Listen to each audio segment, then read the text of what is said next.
Hello, welcome to this tutorial on chain rule.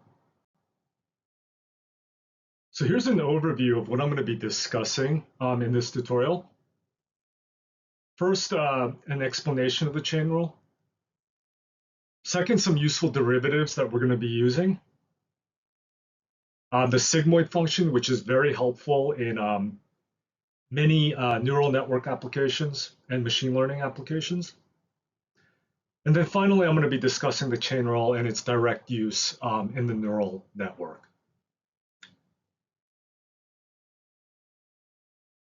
So here's an explanation of the chain rule. In the one variable case, we could talk about y is equal to f of u, and then u is equal to g of x. Now, if we wanted to take the derivative of dy with respect to dx, we would set that equal to dy du times du dx. You could see that the du cancels out. Okay, so du is that basically that layer that connects dy and dx.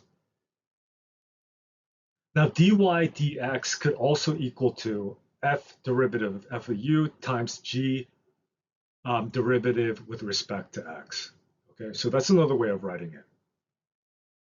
Now we're going to talk about y is equal to f g of h of x, which is multiple nested functions. Okay, so we see that h of x is the inner layer, g is the intermediate layer, f is the outer layer. We could set that dy dx with respect to dy dg, dg dh, and dh dx. Now here's another way of writing it. We see the h derivative of x being the inner layer, g derivative of h of x being the intermediate layer, f derivative g of h of x being the outer layer. So that would be the outer, middle, and inner.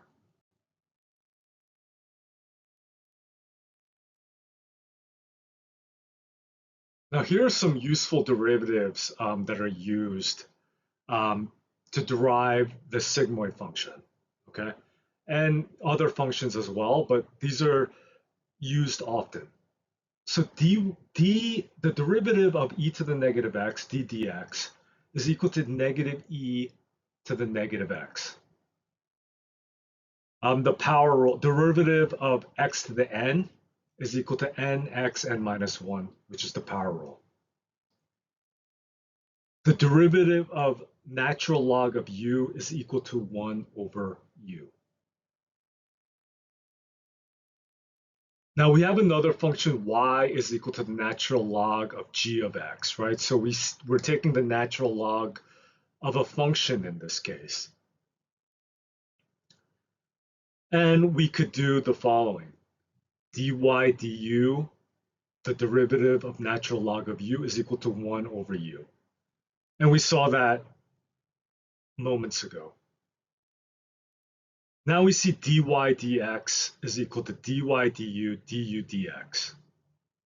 Okay, dy du is 1 over u, du dx is g to the derivative of x.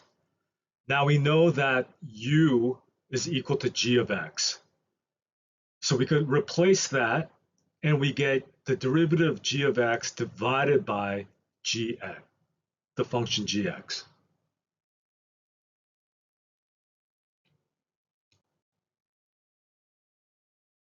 Now let's talk about the sigmoid function and derive it because it's pretty important.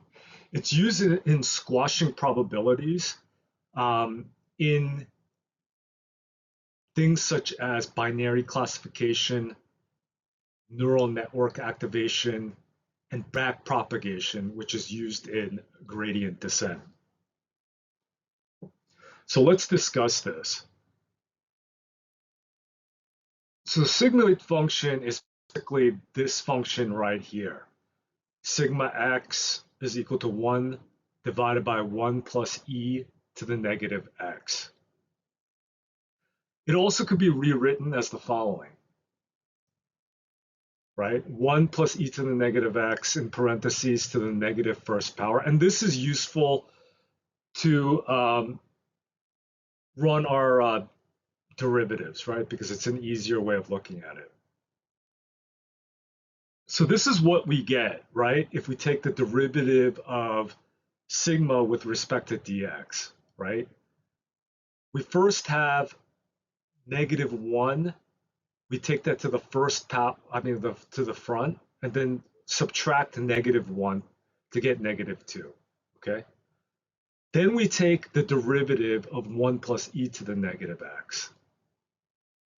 So recall we used the power rule to get the first term. And then this exponent rule we're going to use to get the second term. And we finally take the derivative, we get e to the negative x divided by 1 plus e to the negative x squared, right? Now, if we decompose e to the negative x, 1 plus e to the negative x squared, we get 1 divided by 1 plus e to the negative x times e to the negative x, 1 plus e to the negative x. Now, if you are looking carefully, you could see that 1 plus e to the negative x is just sigma x. And then the second term would be 1 minus e to the negative x. I'm sorry, 1 minus sigma x.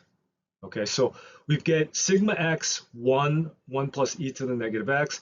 1 minus sigma x is equal to the second term, right? E to the negative x, 1 plus e to the negative x.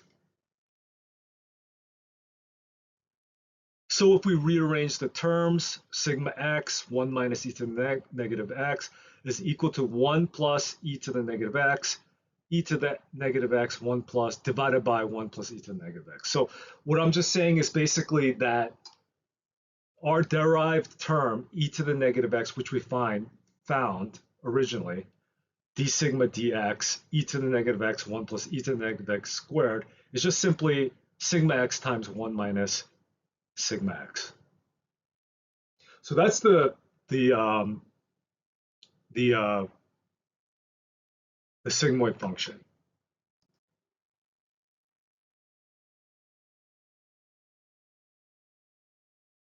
Now we found that the f of x, large f of x, is the CDF.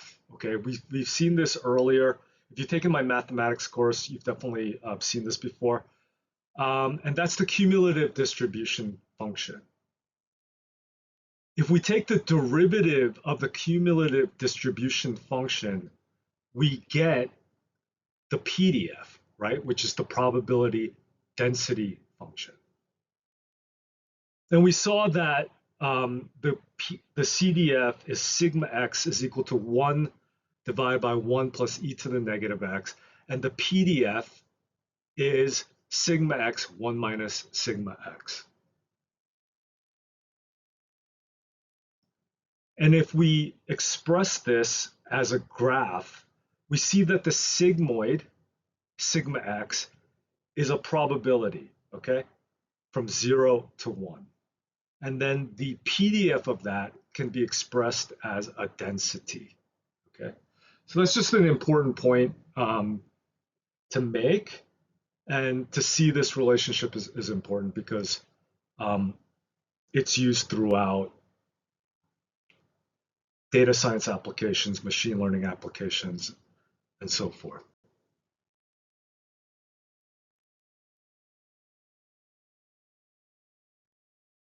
Now here's a neural network example, and a deep neural network is just a nested composition of functions. If you see it this way, neural networks, especially when they get to higher order, aren't as intimidating. So it's just basically a composition, nested composition of functions. So we have here y is equal to f3 subscript 3, f subscript 2, f subscript 1 of x, right? F1 of x is at layer 1, the innermost layer. F2 h of 1 would be layer 2, right? H of 1 being F1 of X, right? And then finally, F3H2 is the outer layer, okay? And that's the output. If we write it this way, this chained method, we see X, H1, H2, Y hat, and L. L is the loss. So L is the difference between Y hat and Y, which is your original value, okay? So here's the neural network example, the continuation of it.